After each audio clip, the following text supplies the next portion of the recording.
Today, we're going to talk a bit about how to improve yourself within the workplace. We're going to be breaking this down into 7 different pieces. At the end, we have one warning when you're going into all of this. So our first part is understanding your communication styles. By taking the time to identify these styles and attaching them to different members of your team, you will far more easily be able to move something forward quicker because you'll go in with all the information that is necessary for the people that are in the room with you. We have 4 different communication styles. The first are the how people. The next are our why people. Then we have our what people, followed by the who people. We're going to start with our how people. These are the process people. So the process people are looking to see when they're given a task, a directive, as to what is that process going to look like? What pieces need to be in place? And what does the path look like to have a successful completion? The next one for why is the actions. They want to know what is the outcome? Why are they doing this? What is it going to change? Is there going to be improvements? Is it to make things faster? Is it to make things more accurate? What is it? What is the why behind the decision to make this change? Then we go to the next people, the what, the ideas. How does that look? What does that look like? How do we take somebody's idea that they're looking for and then put it into the process and the actions? The next one is the who people. What people do we need to have on board? Which strengths and weaknesses do we have in our team? And how are they going to best fit to fulfill this project, this task, in a way that utilizes their strengths, but also is able to work with some of the weaknesses that there may be within the team? So one of the biggest aspects that you'll notice about the different communication styles is when an idea or a task is being developed or announced, immediately each person goes into listening for what aspects of their communication style is important to them that they note down. If you had the 4 different styles of people on your team, and you said, okay, after the meeting, okay, what is it that, you, the process people, what did you bring from that meeting? What is important to you to go forward? What you're going to notice is there's going to be some similarities in what they heard, but then you're going to start to see the offshoots. By having all 4 of these different styles on your team, you can pretty much guarantee that you have covered many different aspects of what it's going to take to make this a successful project. Within that, what you can start looking at is what questions are coming out during those meetings. If you pose a plan as to what you want to do moving forward, those how people are going to start asking, how is this going to happen? How does that look going forward? Your who people are going to start asking who is involved, who is going to be impacted. So going back into the how, why, what, and who, look at the questions that are being asked, and you'll be able to identify these people pretty quickly. If you look at these different styles and you have somebody that keeps coming into your office and asking you questions, you can pretty quickly identify which category they fall into. And that way, when you go into the initial meeting with them, you already know what questions are going to be asked or have an idea, so you can go in with the answers. If you're the one that's leading this project, within the communication styles, you may have maybe 1 or 2, possibly, if you're lucky, 3 dominant styles. So you know going in what information is important to make sure to capture for the rest of your team members. But just a cautionary part, if you've got one team member who seems to keep coming back, asking more and more questions to try to get clarity, don't take that offensive. take that as a learning time for you to actually jot down the notes of what is it specifically that they're looking for from you in order to go forward with this project. Staff members or team members really struggle when they're given a project and some of the answers are not coming through for them. So they're kind of doing it blindly in hopes that they're hitting the right target. The more you can help them understand what's required from them, what your expectations are from them, or what the organization's expectations are, the more that you will have happy team members knowing exactly what's expected of them, and together help be part of the successful outcome of that project. Look at yourself and think, what questions do I typically have when going into a project or when something is posed to me? Identify what your style is so that you can make sure that your needs are being met, and then look at your team. So that's the self-improvement piece. Identify yourself and identify your team so that you can be doing a better job. The next skill we're going to look at is developing emotional intelligence. So there's 4 different quadrants depending on whose book you're reading or which research you're following. With the self-awareness piece, this can come in a couple different ways. This can come in you doing your own self-reflective work, or it can also be going to do those tests. So if you don't want to delve into doing the tests and investing the money at this point, what you can do is look at the different interactions that you've had with people and some of the feedback that you've received from them. So this part isn't about going out and soliciting the information. This is about sitting back and looking at how your interactions have gone in the past. If you're looking at emotional intelligence, chances are that someone has said something to you or you've noticed something yourself, and that's why you're coming to this.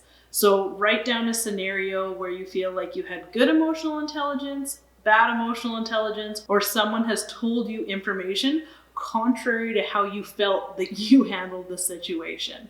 A lot of times we think that we do a really good job, and then someone tells us that you were insensitive or that you overreacted.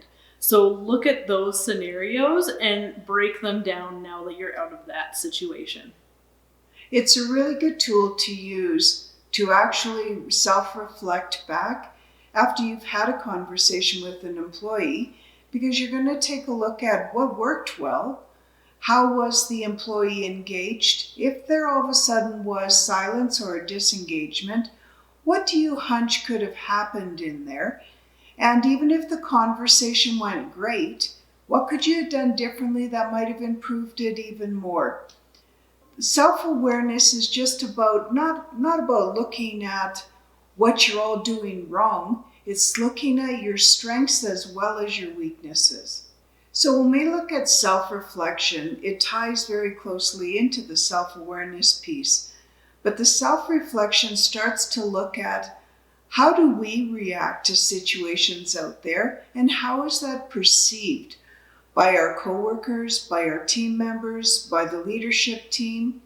So you come in first thing in the morning, are you known as one of those, don't go into their office, they're not morning people? Or are you somebody that, when you come in the morning, you're cheerful, you say good morning to everyone. But then what happens when you get into that meeting and you don't have the answers that you want, or the project isn't where it is supposed to be? What is your reaction to the team at that point? And a big part of emotional intelligence isn't about you, it's about other people. So not only do you recognize your own emotions and what brought you to that place, but also when you go in with a certain emotion, what impact does that have on the other people around you? And how can you tailor that to get the best from the people that are around you? So if you go in screaming and hollering with one person, that might be okay. With another person, you could have them running out in tears. So with emotional intelligence, it's about being able to read people. This is going to take a lot of work because everybody is very individual, and each day can lead to something far different than the day before because we really don't have any idea what's happening for that other person. So this element of emotional intelligence will take far more work And it will make you have to step out of yourself and into the other person's shoes and try to even hunch at what's going on for them emotionally. In this part, you don't really have to think, oh, why are they emoting this way? But if I go in this mood, what emotions and what reactions will I elicit from those around me? The third part of how to gain emotional intelligence is looking for that support and feedback. The best way in order to lift ourselves up to a different level is by engaging other people into the process with us. So ask somebody that you trust or you feel is emotionally intelligent to give you some feedback on your behaviors. And they're going to tell you good stuff and they're going to tell you bad stuff. Make sure that you don't react or overreact to this. Instead, ask questions. Take that feedback and make it something workable for you. And find somebody that you actually trust and look up to in order to give you that feedback. Don't just go and ask 20 people for information. Go and find 1 or 2 people that you really trust to give you good, solid, constructive information to help you. And the feedback, by just pointing out, can also identify areas that are going to need improvements, areas that you're strong in. Some of these areas that require improvements may not be something that you can immediately learn how to do better. Remember during this that you need to have patience with yourself. This is not an easy skill, especially if it's not something that comes naturally to you. Some people are blessed with the gift of having high emotional intelligence. For others, it's a lot of work and it will take you time to learn. Don't give up just because it's difficult, because the rewards are phenomenal once you do hone and harness this skill. Even little steps are still steps in the right direction. Have patience for the people around you. Have patience for yourself most of all. If you've gotten something out of what we've talked about so far, we still have more to give you, but take a minute just to hit that notification bell and like this video, and we're going to give you some more tips just coming up here. The next really important piece is, how are you going to handle the criticism? Because if you're going out to look for feedback, you will receive criticism. You're probably already receiving criticism in some way, shape, or form. Very few of us can go through life without receiving this feedback, some call it. But really, depending on the purpose, these critiques and criticisms can cut deep. So knowing how to handle those is going to help you in order to move further forward faster. That was a lot of F's. So taking a look at handling criticism, the first thing to analyze is, who is it from? Is it from someone that you feel is really a credible individual? Is it someone that when you look at how they're managing or how they work, that you aspire to be more similar to them? Or is it someone that you know that within the company criticizes everyone? Nobody can do anything right, so you're just going to get blasted for whatever the day may be. Sometimes if it's Tuesday, it's your turn. So just taking a look at the person that's delivering it, and what are your thoughts about that individual? Yeah, so why did they say that? Yeah. Like we said, is it just because they're having a bad day? Is it because you were in a fight with somebody and they decided to give you this criticism? Or are they doing it to actually improve you and make you a better person?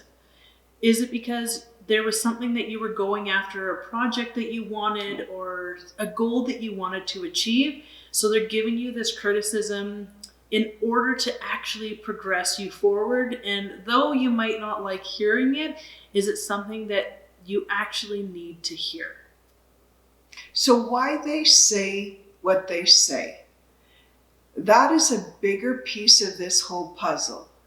Our first instinct, as soon as we hear criticism, is to think something negative, that they're doing it to hurt you, that they're doing it because they want to feel superior to you, that they're doing it because the boss recognized you last month and they want to be recognized this month, the only way to truly find out why they say what they say is to have the conversation with them.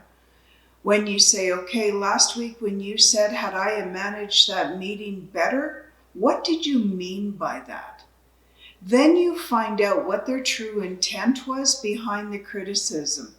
And if they say, well, nothing was ran on time, we went off script, so-and-so took over the conversation every time, then you can take a look at that and say, okay, they're pointing out specifics that if I change, it can lead to a better meeting.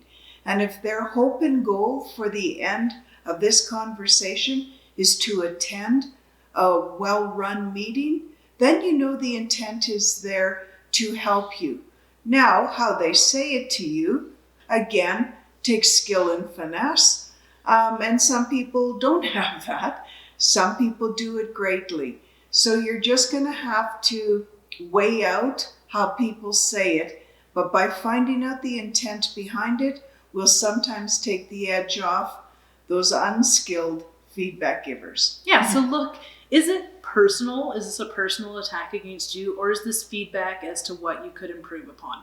If it's just a personal attack, it's just their problem. You cannot change everything that somebody doesn't like about you. No one is going to have 100% people in their corner, 100% fans of how they act, how they talk, how they walk, how they do business.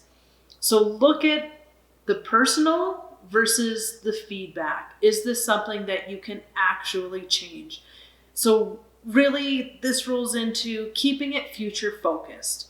Is this something that you are tangibly able to take and put into place, whether you have to dig deeper in order to find the background information, or if you already know, what can be taken from that and moved forward in order to actually progress yourself, your skills, and the way that you do things? If you can't do any of that and it's beyond your control, then you just have to leave it where it lands. So if the criticism came and you're trying to look at how do we take this future focused, going back to that individual and letting them know what your hope is for the future. So if it was just something that somebody said in order to make you feel bad, in order to knock you down a peg, in order for them to feel more superior, you just say, it's really my intent that we can work well together, and I hope that we can find a way to do it.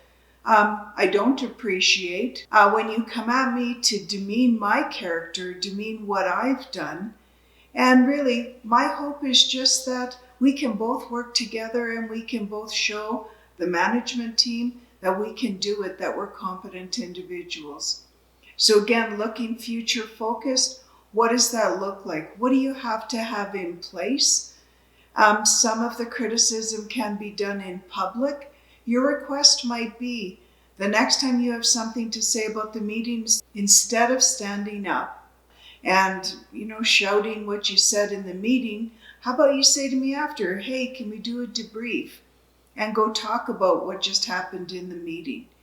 Criticism should be kept in private between the two individuals, but in an environment where you can share the understanding of what the criticism's all about. When it's done publicly, usually that's to embarrass or shame someone, and it doesn't bode well and it's not beneficial to anybody. Within that, it might be very difficult to process all of this in the moment. When we receive criticisms, very often our back gets up against a wall and we want to react. We want to jump in and defend ourselves. Take the time in order to process this. And depending on many aspects, this could look very different for different people. Some different ways of processing information could be speaking to somebody else that you trust. Now, within that, make sure that you're not going out and gossiping and just talking about the other person and slamming them. Make this a debrief in order to improve yourself, that you receive this criticism and you want to take it in, but right now you're struggling to do that. So don't just go out and start slamming the other person, because that's not handling criticism. That's going out and gossiping. You can also do things like journal if that is your cup of tea, or going for a walk, working out. Just taking a look at a self-reflective piece as to, well, what can I do with this new information? But what can I do in a productive way? Not in a destructive, not to escalate the situation. What can I do that would be productive? And do take the time. Sometimes if you take that 24-hour period where you write it out or you think about it, and then you come back to it the next day, and you realize sometimes the other person will come up right away and say, my apologies, what was going on for me yesterday? If it still bothers you after that 24 hours, you know it's something that needs to be addressed. This isn't about getting someone back. This is about being able to take in and process the information and either move forward with it or leave it in that day, in that moment, and move on with your life. So redefine the differences within your team members. First, we're going to look at shifting or just building an understanding of how do we view other people's perspectives. Yeah, when we're so caught in ourselves, it's really easy to see everybody else as unskilled or not like us, or we wish they had this information. By redefining our differences, we can really look at what different elements make up the team in order to make the most well-rounded team possible. So if you only work with people that are exactly like you, you're going to miss a lot of stuff.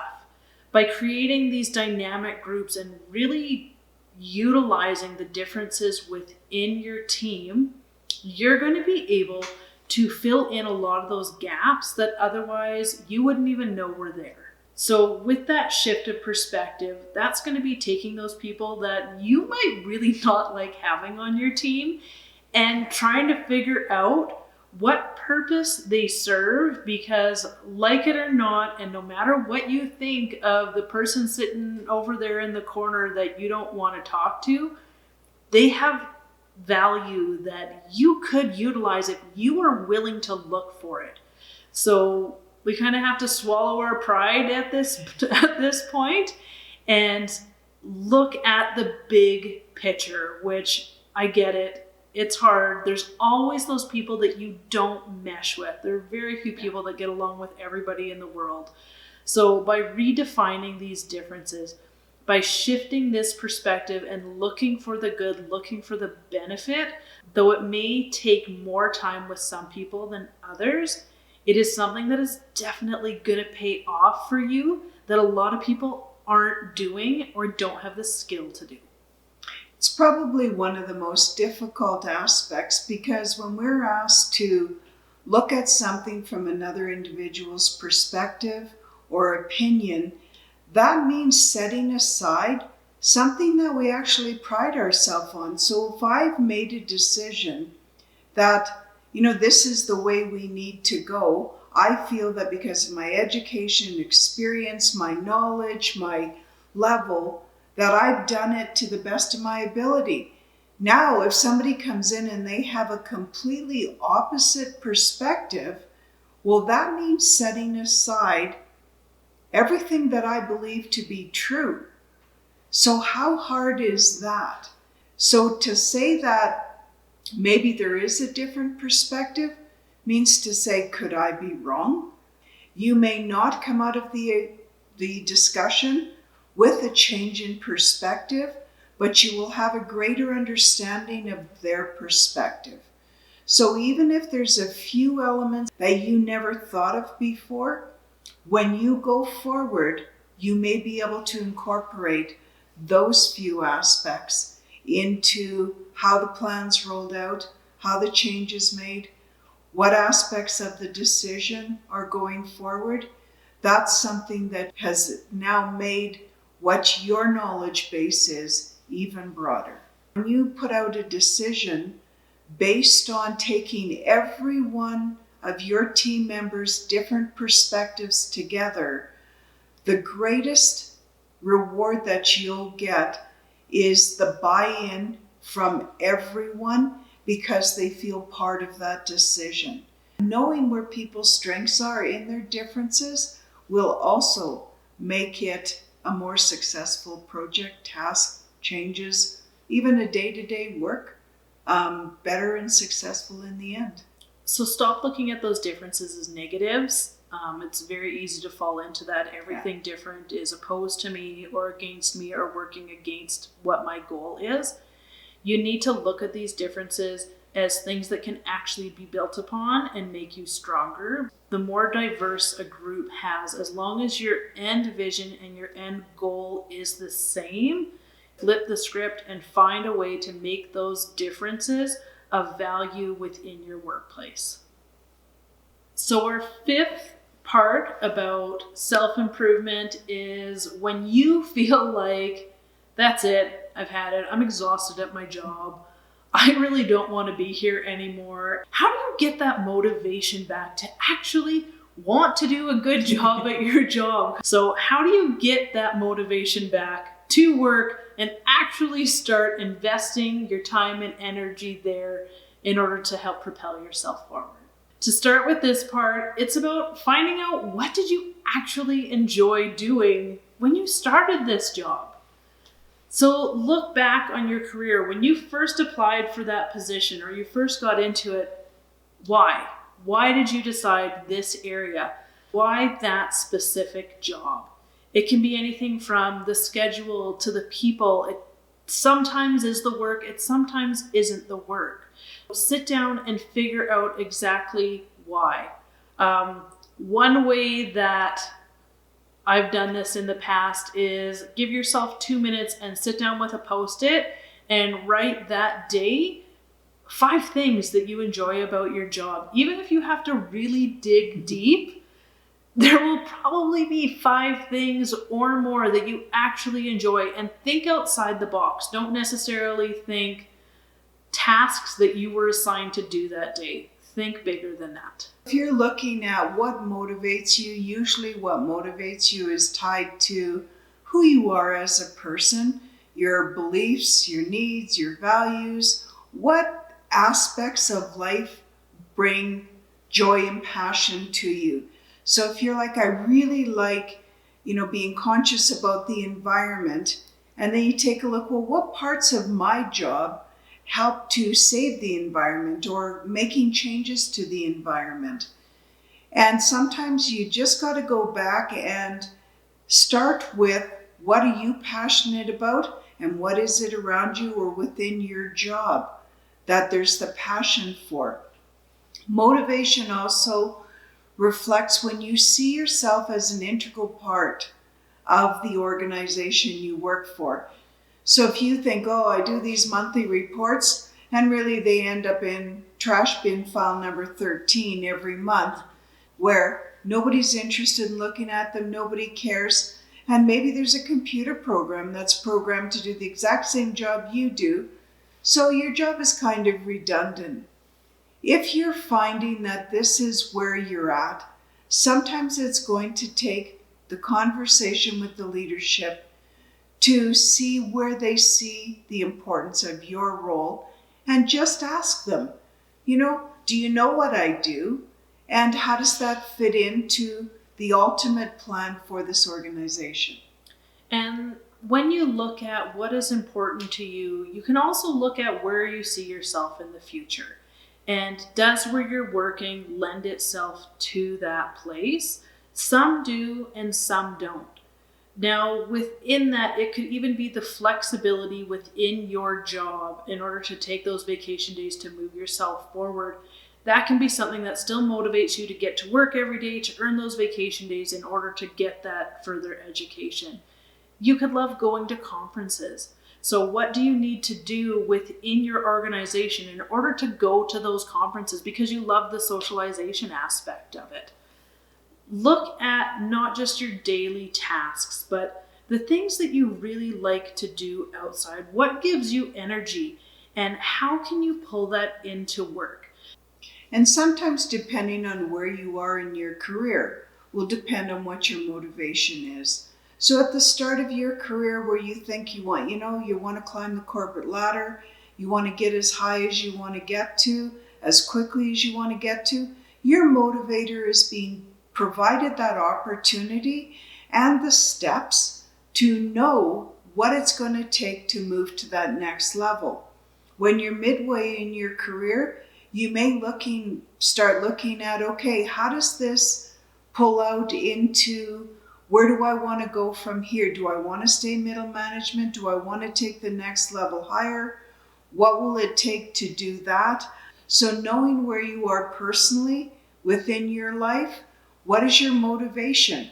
If you have started a family and your motivation is to be able to be around, that might be your motivation at that time. And then moving into the latter part of your career. Now, it's all great to have that on paper, but until you're willing to have the conversation with somebody that can actually make a difference, there are little things that you can do without communicating it. But if you really want to make some big motivational changes, you're going to have to get other people on board with you. So your motivation can change in the different stages of your career. Again, communicating that with your coworkers, with the leadership team will help so that you can stay focused on staying motivated in the workplace. Because as soon as you lose motivation, that usually starts to open and you click that window of jobs available and you start looking to become motivated again. And it can just be learning a new job or a task and you're too bored at your job. Find out what is it that would motivate you. Can your current position offer it? If the answer is no, then you've got some decisions to make. If you guys have stuck with us this long, make sure to hit that like and subscribe button because we have a lot more stuff and we want you to be the first to get notified when we post new information up. So dealing with abuse and bullying in the workplace. So this is quite a serious issue. So we don't want to give it less importance. We're going to give highlights of aspects of abuse and bullying in the workplace within this video. We will go more in depth in a separate video. Our first caution that we're not going to be able to get into because it will vary depending on where you live. If there is severe abuse or bullying happening in your workplace, you need to escalate it to the appropriate places immediately. If somebody is abusive, is physically, emotionally, or verbally abusing you, or is bullying you through texts or emails or in person, you need to go and speak to somebody right away and escalate it so that it is going to the proper places. Now, if you're not being heard within your management team or your human resources department, look outside. A lot of governments right now are also protecting people that way. So start looking beyond your organization if you have followed the appropriate channels within your current work organization.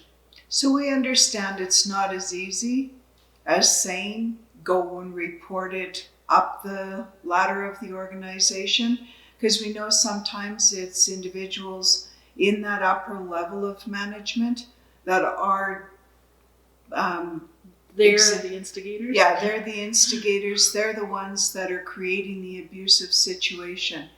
So what we're trying to get through here is seek assistance from someone. Make sure you're protecting yourself. Make sure that you're not exposing yourself to having to work in this type of environment. We get it. Sometimes that paycheck is the only thing standing between you and possibly not paying your rent or not buying groceries. So all we're saying is, in your unique situation, make sure that you put yourself in a safety position, that you've got other staff members that are maybe watching out for you. Confide in one of them if you can, if it is somebody that's in the management. If your company has resources that you could reach out to that would support you in listening to what's going on in your workplace, please reach out to them. So our skills today are going to focus on if this is something that you are comfortable in approaching the other person. So if you're not comfortable being next to the other person or approaching the other person, please escalate this. If you are, then continue listening. If not, you can listen for the information, but you can skip over, and I'll leave a timestamp in the bottom for that. So if we take a look at the conversation, I'm going to say within mediating harassment complaints, one of my biggest elements that I'm trying to reinforce in the workplace is the 3-step process. If something has happened to you, have you spoke specifically to the individual to let them know exactly what they're saying or doing, how it's impacting you, and what is your request going forward? The reason I say this is because sometimes we do things at an unconscious level. I might be using a word or a term that you find is offensive to you, but I have no idea that you're feeling offended. We have to keep in mind that we live within our own world and we have our own perceptions about the situation.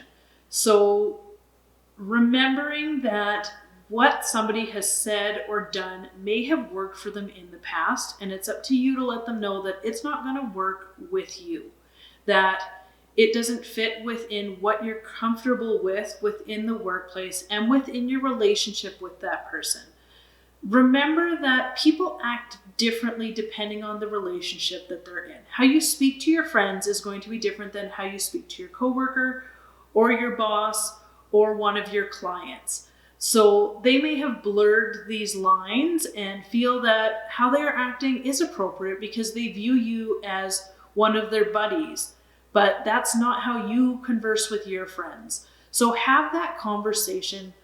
More often than not, people either are ignorant of what they're doing and its impact on you, or are doing it because they've blurred those lines and don't see that there is a difference between your relationship and the relationship where they would behave like that. If you in the past have not spoken up when they've reacted or said something to you, you might have to take a step back and reflect on that piece with them, because they might think that that was the okay and it wasn't okay with you. So take the time to go back into that situation with them and say, yeah, in the past you did and I didn't speak up. So now I'm coming forward in order to give you this information so that we can work together in a much more productive manner going forward. Because at this point, we don't have the relationship that I feel we need to have. I can't change something if you don't give me the specifics around it. Now, if what I find is rude is Crystal doesn't say good morning, good night, how was your weekend, that's the specifics that you need to convey. Once you have given the specifics and you've made the other person aware, now if they continue to do that behavior, knowing full well its impact on you, now you can start looking at that it's a choice they're making because you have been open about exactly what it is. So we get this where in some meetings, people say, oh yeah, we can swear in the meetings, it's okay. Nobody's offended, we've done it for years. Meanwhile, you've had 2 new staff have come on and they're actually not happy with it, they're not comfortable with it, but they just don't say anything because everybody else seems okay with it. Meanwhile, every time they leave the meeting, their guts are in turmoil because they really hate hearing that amount or that specific word used in that meeting. So within that, to have the conversation, these are not conversations that should be had out in the open in front of everyone. So this isn't one of those bring your coworker to a coffee shop and have it out with them so that they can't react. Offer people the same as you would expect them to give to you. So whether that's finding a quiet spot in the office or booking a boardroom or going out for a walk outside your office building where there aren't other people around within your office that would overhear you. Make sure to give them time to speak to you and let you speak to them openly and honestly without looking at starting up the rumor mill or being judged by the other people within your workspace. Keep it focused on really what it is specifically that you want them to change their behavior regarding. Don't go all over the map. Don't say, well, your work on Friday wasn't well, when actually what you're trying to deal with is being interrupted in a meeting and them constantly talking over you in the meeting, and then you just throw everything into this same meeting. If there are one or two actions that you hope to bring to their attention, stick with those, stick with the behavior, and then you can also say, what can I do to help you? To start bringing some of those behaviors from the unconscious level to a conscious level. Make sure that you are addressing behaviors, not the individual. Yeah. You can't just say, you're a jerk and I don't like that. You need to say, when you come in and throw files onto my desk, that is a behavior that can be changed. They can set those down nicer. They can tell you before they walk into your office by knocking on your door. Make sure it's something that is actually actionable and they have a chance to change. Telling somebody a review about their personality isn't going to get you very far. So, as Jeanette said, look at taking one or two things that you need to be changed behavior-wise, because giving them 5, 6, 10 things, it's going to be overwhelming and it's not going to happen. So what do you do if it escalates? What if you're sitting in the conversation and you've told them what it is and it's now escalated the whole situation? That's when it's time to involve the senior leadership, because it's every organization's responsibility to provide you with a respectful workplace that you can come in and you don't have to worry about, being abused, being bullied. That is their ultimate responsibility to you as the employee, is to provide you that type of environment. And you, by having that conversation previous, can now show that you have done your due diligence to address the situation, and this other individual has made the choice to escalate the situation. Good job, guys. We are almost at the end. And we, for our 7th topic about self-improvement, is what to do when you have had enough and you want to quit. Many of us have these days, so don't feel like you are alone in this. Some days just are demoralizing and you've had enough and that's it. You are looking at that door, you are watching the clock, you're opening up your documents and wondering if you should put your letter of resignation on your boss's desk. Take a moment and step back and think, what changed?